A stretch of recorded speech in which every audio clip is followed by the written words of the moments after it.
a disgrace. Look at this mess. And I've really got to clear some space.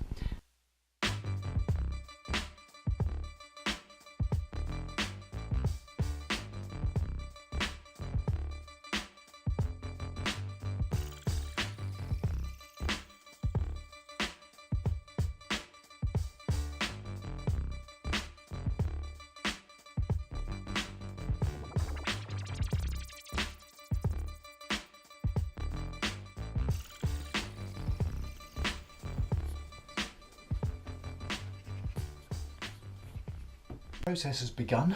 The shed is starting to be cleared. It's not going to be an overnight job, but it's amazing what you turn up. I know Mark Cushing was quite amused when I turned this one up last week, but and I have no idea how it got there, but also there's a red signal.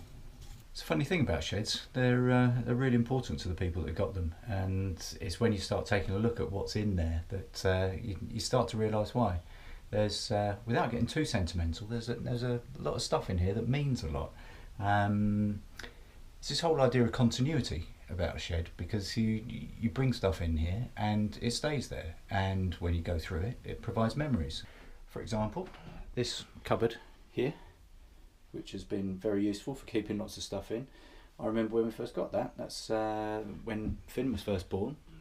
We had two of those in his bedroom. That was some of the first kind of nursery furniture that we got, and although it's not being used by him anymore, it's still being used. Tools, mole grips.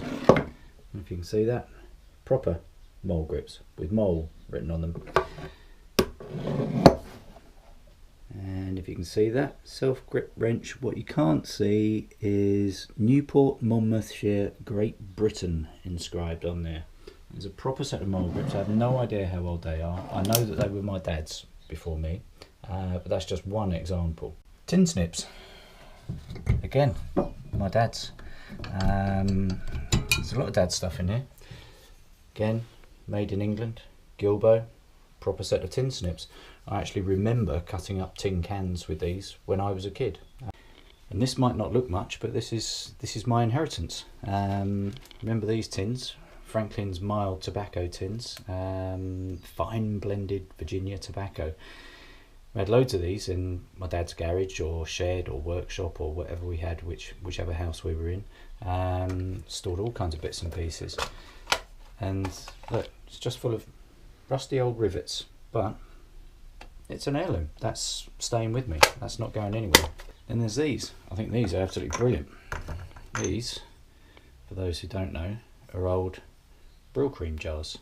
Some of which are in better state than others. You can see on there Brill cream. There we go.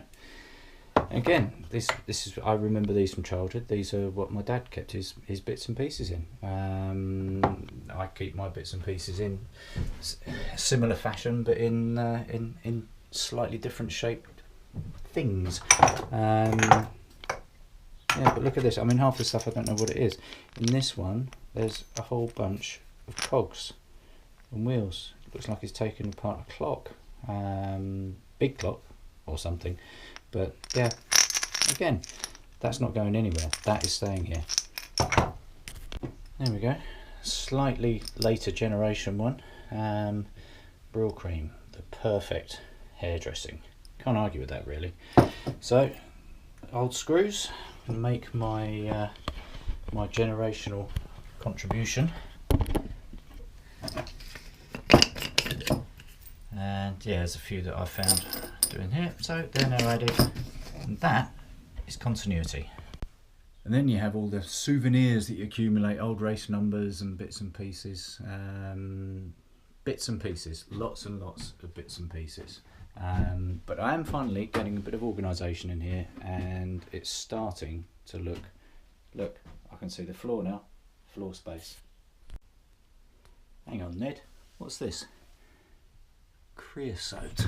Oh, I wonder. Oh, hang on. Oh, I have to say they're not exactly the kind of beans that I was hoping for. Never mind. There are also some bad memories to be unearthed as well. Take a look at these, for example. This. Oh, See that? That is one half of the worst wheel set I've ever had the displeasure to own.